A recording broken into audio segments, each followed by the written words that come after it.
We read book 1 and most of book 2 in class. Now, if we didn't finish book 2, go ahead and finish it for homework and then move on to book 4. Let's talk a little bit about what happened in book 3. So in book 3, a book we're not going to read this year, Telemachus and his crew would have traveled south to Pylos, and there they would have met King Nestor. King Nestor was a famous king from the Iliad. He was the oldest of the kings, very, very wise, very calm. When the other kings would get into fights and squabbles, he remained calm and gave good advice. And he was also a very good friend to Odysseus.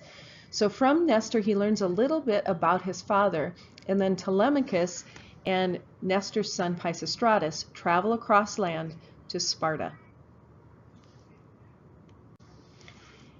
In this book, it's really important to pay attention to the story of Agamemnon.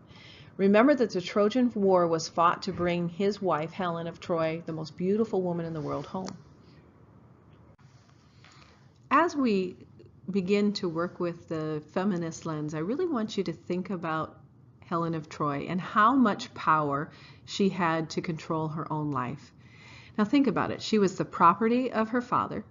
She was given in marriage to her husband Menelaus.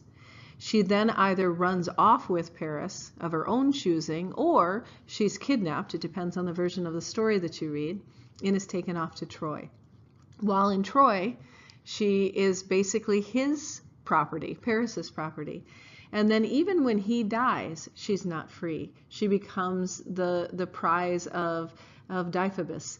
And then when she is brought back to Greece, she is once again the property of Menelaus. So it's interesting to look at how she is able to find agency in her own life. Now, as you're reading this, I also want you to pay attention to her response to Telemachus. And this is a very famous painting by Jean-Jacques Le Guin when Helen recognizes Telemachus as son of Odysseus. So her story, we're going to learn a little bit more about Odysseus's role in the Trojan horse and just how brave he really was. Helen is going to tell about her role with the Trojan horse.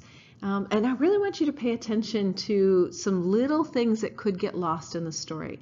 So as she begins to tell the story, she first gives something to Telemachus and Menelaus. Pay attention to that. And be ready to discuss why you think she does that. Then what do we learn about Odysseus's plan? What do we learn about Helen's plan to betray the men on the horse, including her own husband? And the interesting part, that she's back in the castle again. We're going to come back around to the story of Clytemnestra and Agamemnon. Remember that Agamemnon was Menelaus's brother. And oftentimes an epic poem is kind of talked about as having a tree format. So the trunk of the tree is Odysseus' story, but there are major branches that keep leafing off, and we come back and we revisit those branches. One, of course, is Telemachus' story.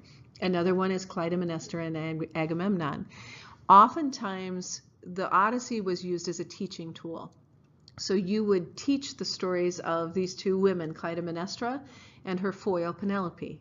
Penelope is seen as this wonderful and virtuous woman who holds herself pure and pristine for her husband to come back, whereas Clytemnestra is the opposite of that.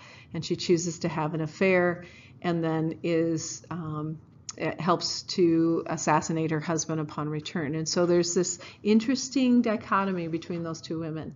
Again, if we look at it through a feminist lens, and we remember that Agamemnon sacrificed their daughter, Iphigenia, to get the trade winds to travel to Troy, it may have had some impact on Clytemnestra's choice to not remain faithful. So keep that in mind as well.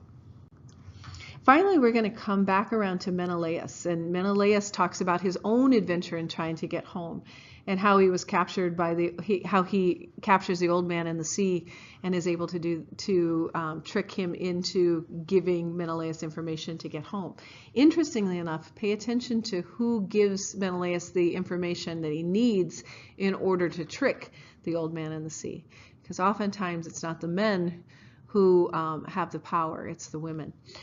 Finally, it's almost like another episode, and we're going to come back around and focus in on the suitors and their plan to kill Telemachus.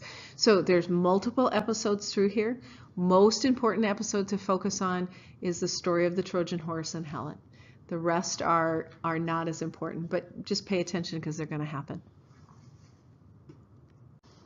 All right, we've read books 1 and 2 together, and we've talked about the elements of an epic. So now you're going to read book 4 on your own.